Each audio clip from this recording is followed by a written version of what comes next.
Halo, Assalamualaikum warahmatullahi wabarakatuh. Perkenalkan, nama saya Natasha Kaulandari dari Administrasi Publik Angkatan 2023 dengan NIM 2023051008 yang akan mereview buku 6 Dimensi Strategis Administrasi Publik, Konsep, Teori, dan Isu edisi ketiga.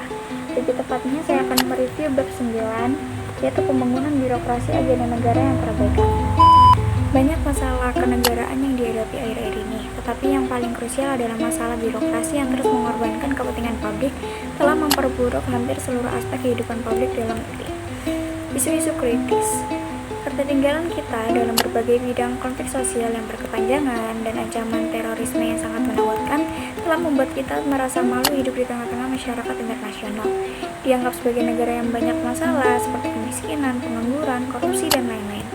Di dalam tubuh birokrasi sendiri terdapat banyak masalah, misalnya pembagian urusan antara pemerintahan pusat, kabupaten, atau kota itu belum jelas, sehingga banyak bupati, gubernur, dan wali kota yang bingung. Penyebab utama permasalahan adalah terabaikannya pembangunan birokrasi di tanah air. Pemberian kewenangan dan tanggung jawab yang begitu besar kepada birokrasi yang ini didukung oleh kualitas atau kemampuan birokrasi yang memadai dan akhirnya menimbulkan masalah. Penyebab utama permasalahan adalah terabaikannya pembangunan birokrasi di tanah air. Pembangunan birokrasi terabaikan. Di Indonesia, pembangunan birokrasi atau reformasi birokrasi memang telah diimplementasikan sejak Orde Baru.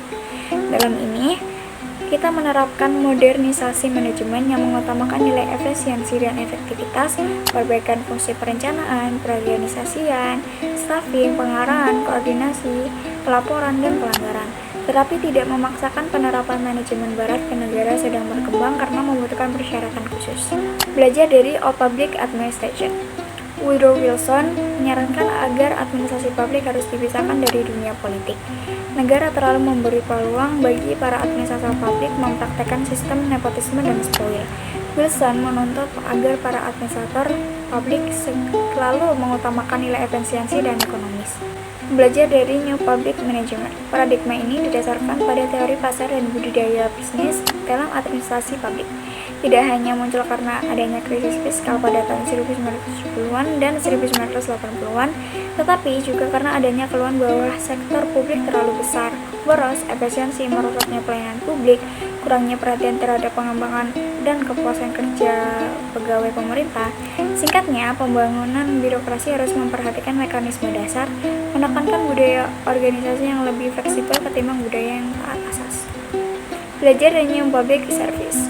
Kita harus membangun trust again, bersikap responsif terhadap kepentingan atau kebutuhan masyarakat, dan bukan semata mencari efisiensi yang lebih tinggi sebagaimana dituntut dalam NPR. Di sini pemerintah harus menjamin hak-hak warga negara dan memenuhi tanggung jawabnya kepada masyarakat dengan mengutamakan kepentingan warga masyarakat. Pelajaran penting.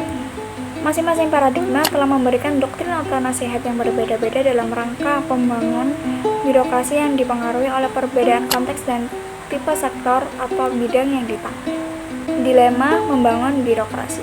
Banyak yang berpendapat bahwa pembangunan birokrasi harus dimulai dari manusia, karena manusialah yang menciptakan sistem. Jika manusia dalam kualitas baik, ia akan tetap bertindak baik meski berada dalam sistem yang salah.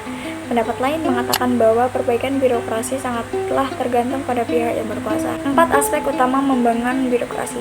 Diperlukan 4 leverage point, yaitu membangun visi, manusia, sistem, dan lingkungan birokrasi. Catatan terakhir. Pembagian birokrasi di Indonesia tidak boleh diabaikan. Berbagai doktrin dari ketiga paradigma besar administrasi publik hendaknya diterapkan sesuai dengan hakikat bidang atau sektor yang ditangani. Birokrasi di Indonesia tidak dapat dibangun tanpa adanya pembenahan terhadap lingkungan birokrasi itu sendiri, terutama lingkungan legislatif dan yudikatif. Harus diakui, membangun birokrasi merupakan pekerjaan yang tidak ringan tapi sangat mendesak untuk dilakukan dan tidak boleh diabaikan. Sekian review dari saya. Wassalamualaikum warahmatullahi wabarakatuh.